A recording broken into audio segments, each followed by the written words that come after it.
Gospode, ti si sve riječi svojom završio i naredio zemlji da proizvodi raznovrsne plodove za upotrebu i hrane našu.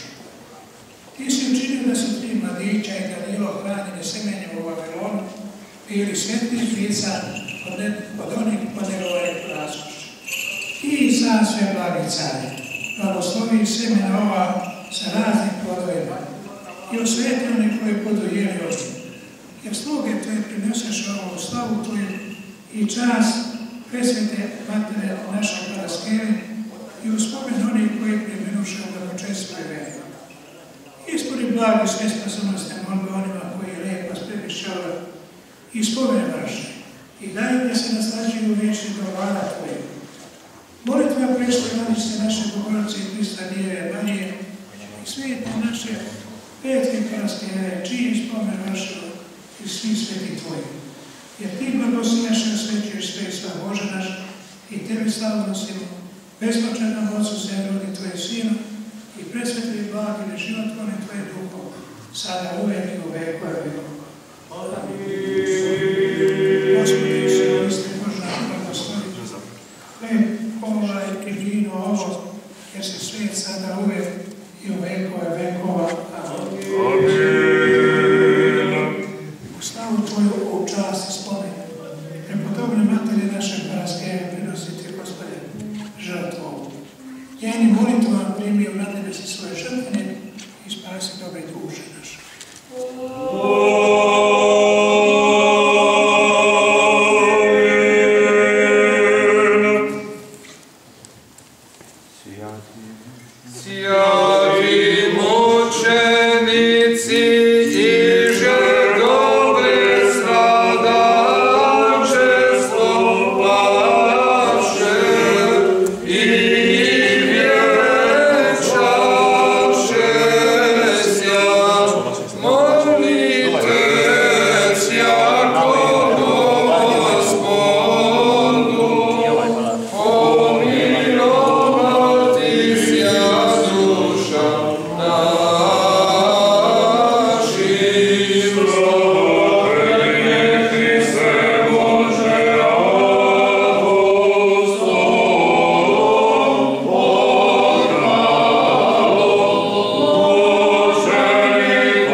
Gospode Isuse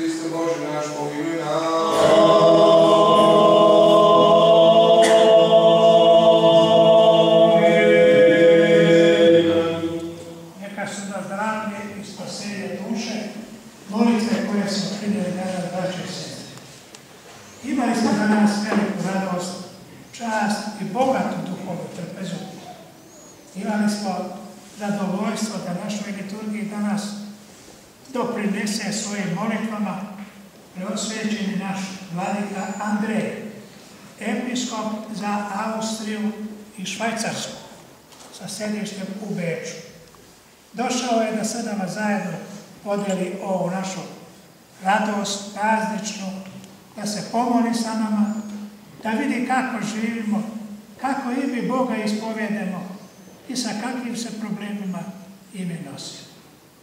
Ja sam mu duboko blagodaran, pogotovo što ga neizmjerno volim, jer ga znam od mali nogu. Sjećam ga se kao onog deteta kad je bio, i dok bi ja služio u crkvi u Düsseldorfu, on se igra iza časne trapeze tamo u zemlji, tamo šara nešto.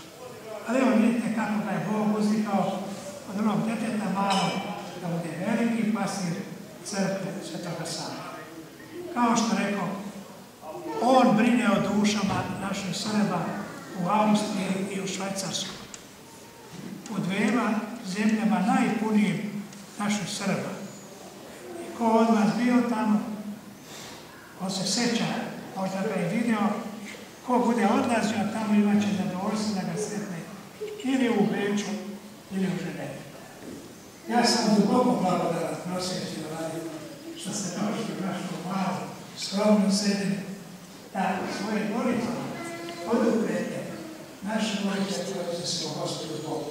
Neka ovo pomogne i vam, i meni, i svemu ovome blagočistvom narodu koji se od redovnog puta i slavljenja Gospoda. Hvala vam što ste. Vaše veoma drago i uvaženo preosveštenstvo, poštovano sveštenstvo, draga braćo i sestre, meni je izuzetna radost i blagoslov veliki u vašem hramu da posle skoro 50 godina, kada sam prvi put upoznao vladiku Lavrentija u Njemačkoj, gdje sam rođen, stojim danas na ovaj veliki praznik Svete Peljke i čudim se ovom znamenju, ovom znaku koje Gospod diskretno pošalje nama ovdje na zemlji. Jer ja živeći tamo u Njemačkoj imao sam pred sobom mnoge mogućnosti, mnoge, da kažem, karijere. Ali vladika Lavrentije je tamo u Njemačkoj sabrao naš narod i organizovao crkvu i utvrdio našu pravoslavnu veru, tako da sam, gledajući njegov primjer, njegovo učenje, njegovu duboku i iskrenu veru, njegovu iskrenu veru i duboku veru, slično kao danas što slavimo Svetu Petku, koja je isto bila učiteljica vere, Sveta Paraskeva, koja je ličnim primjerom svojim mnoge ljude poučio i dočarala njima duhovni život i ljepotu hrišćanske vere, tako sam i ja u to vrijeme stao pored vladike Lavrentije i začudio se velikim mogućnostima koja pruža naša hrišćanska vera za naš duhovni život. Ja sam mogao i drugim putem da pođem, ali vidjevši duboku veru i iskrenu, čistu veru i taj način na koji je vladika Lavrentije organizovao crkveni život u Njemačkoj, u Düsseldorfu, ja sam se opredelio za nešto sasvim drugo.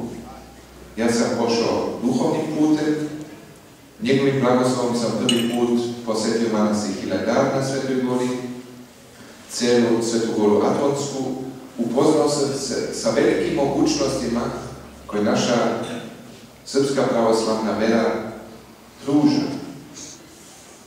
Ovo što je najlepše, što čovjek odjednom vidi kako duša je isto tako gladna kao što je telo gladno.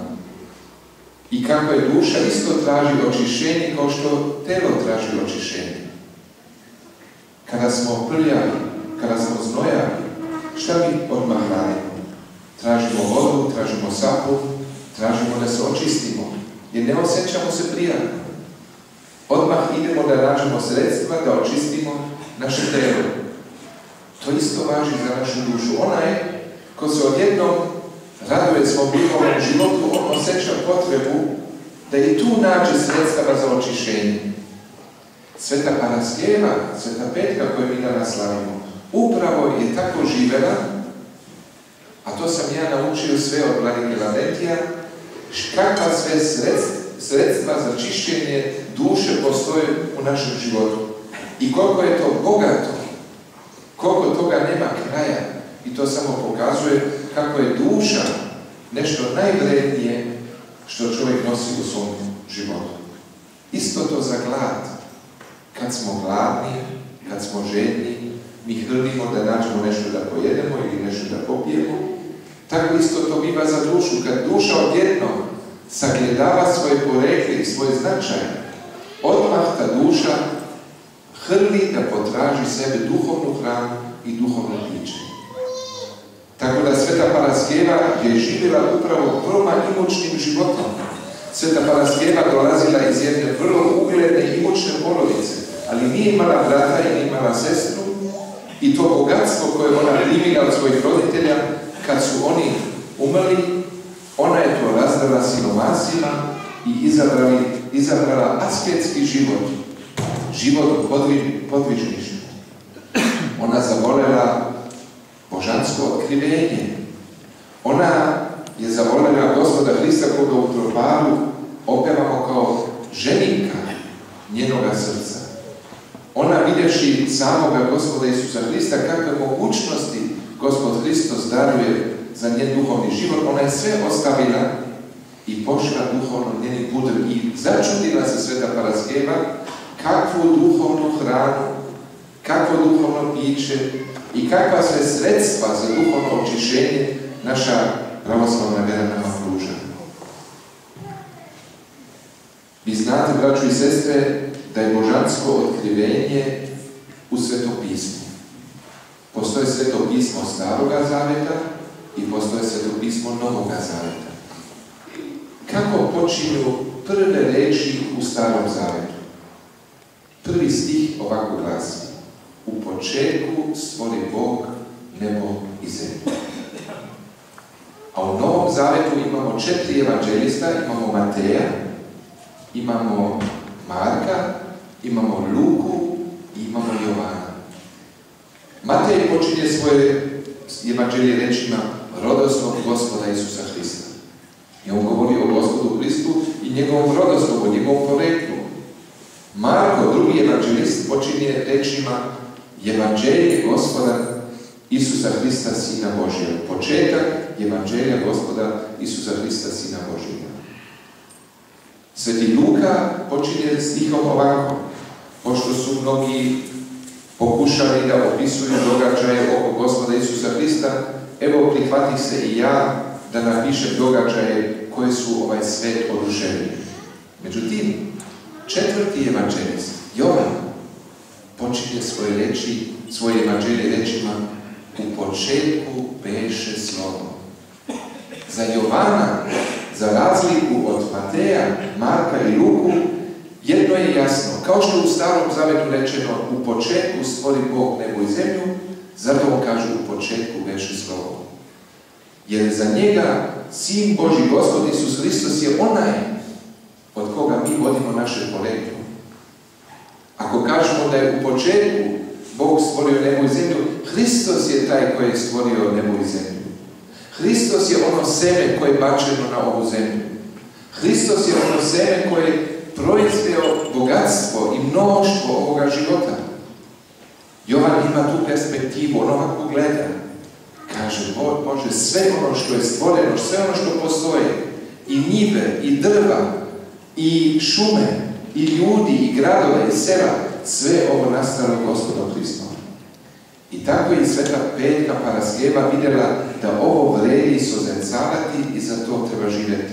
Za Gospoda Hrista, koji je uzrok našeg života i koji je darodavac svega onoga što se zbiva na zemlji. I zato se ona odrekla, vidjevši da sve ono što se odnosi na Gospoda Isusa Hrista, to je ono što je nama u početku smešteno u naše duše. Evo, braćo i sestre, to sam ja vidio kod vladike Laurentija. Pre 50 godina, vladika sad ima skoro 80 godina, a došao kod nas u Njemačku kad imao 30. I ja sam mogao mnogim putevima da idem, ali sam se obradovao videvši kako vladika ide od grada do grada, sabere naš narod, mudro propoveda naše narod i što najlepše utvrdi našu pravoslavnu veru. Jer lako može čovjek u tuđem svetu da se odrodi od svoje vere i da krene sasvim drugim putem i tek na kraju svog života da kaže šta sam sve uradio i šta sam postigao, šta sam mogao da postignem mojom pravoslavnom verom. Zato mi je danas drago da vas vidim u tako velikom broju u ovom mjestu, jer sam prvi put ovo mjesto zove Crni nebo. Ja sam živio na Kosovu, u Prizrenu, tamo jedno mjesto zove Crno nebo. Tako da, vjerovatno, ima neke historijske veze između tog mjesta, ali meni je drago da vidim vas u tako velikom broju danas ovdje na Svetom bogosluženju, jer ovim što vladika Valentij i ja služimo zajedno liturgiju, mi ovim sjedinjujemo dve eparhije. Danas na ovaj način naša pravoslavna vera se sjedinjuje kako u našem narodu koji živi u Austriji, u Švajcarskoj, u Italiji i na Malti, tako i ovdje u Šabačkoj eparhiji. Mi danas postanemo jedno veliko telo, vladika i ja, mi smo se pričestili svetim tajnama i tako naše eparhije postanu jedna eparhija. Vi znate da je Beč glavni grad Austrije, a ima jedna šala, kaže se, a koji je glavni grad Beča? A narod kaže, glavni grad Beča je Požarevac. Zato što ima mnogo Srba iz Požarevca i okoline, koji su se naselili u prestolnicu Austrije, tako da kažu da je Beč prestolnica Austrije, a prestolnica Beča je Požarevac.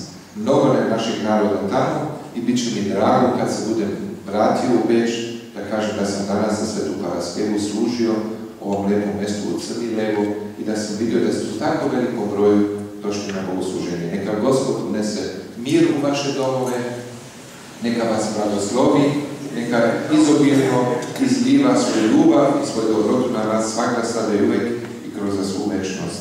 Amen. I samo da dopunim jedno. Što je ljubav čini? Naš dragi vladika je imao za majku Nebicu, rodila ga je Nebica. Otac mi je bio sveštenik.